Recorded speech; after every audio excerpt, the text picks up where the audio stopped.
NewsNation's Mills Hayes is live at the White House for us. Mills, the proposed peace deal coming as even more troops are being deployed to the Middle East.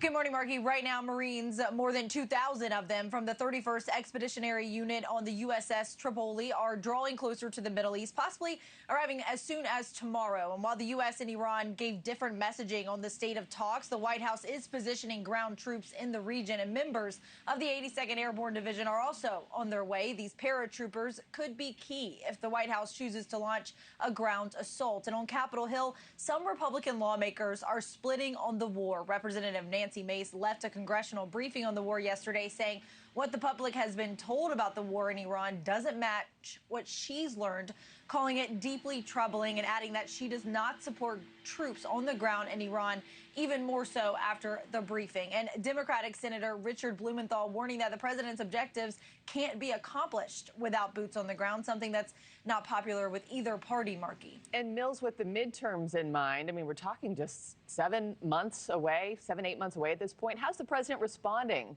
to criticisms about war, especially the criticisms coming from within his own party right now?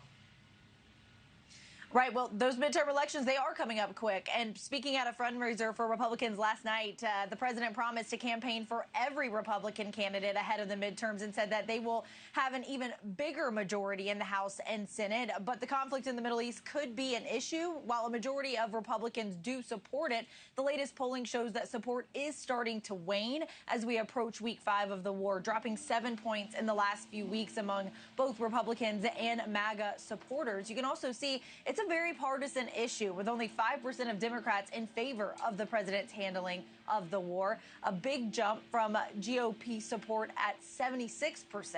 And Americans are feeling the impact of the war because of higher fuel prices. The president said Wednesday that he thought the economic impact would have been worse and said that this was a short-term necessity to make sure Iran would not have a nuclear weapon. Markie? A lot of people wanting to know what victory looks like in the eyes of the president and how this all realistically comes to an end. Mills, live from the White House, thank you. Thank you for watching. Subscribe below and download our NewsNation app right now on your phone, and you will get fact-based, unbiased news for all Americans.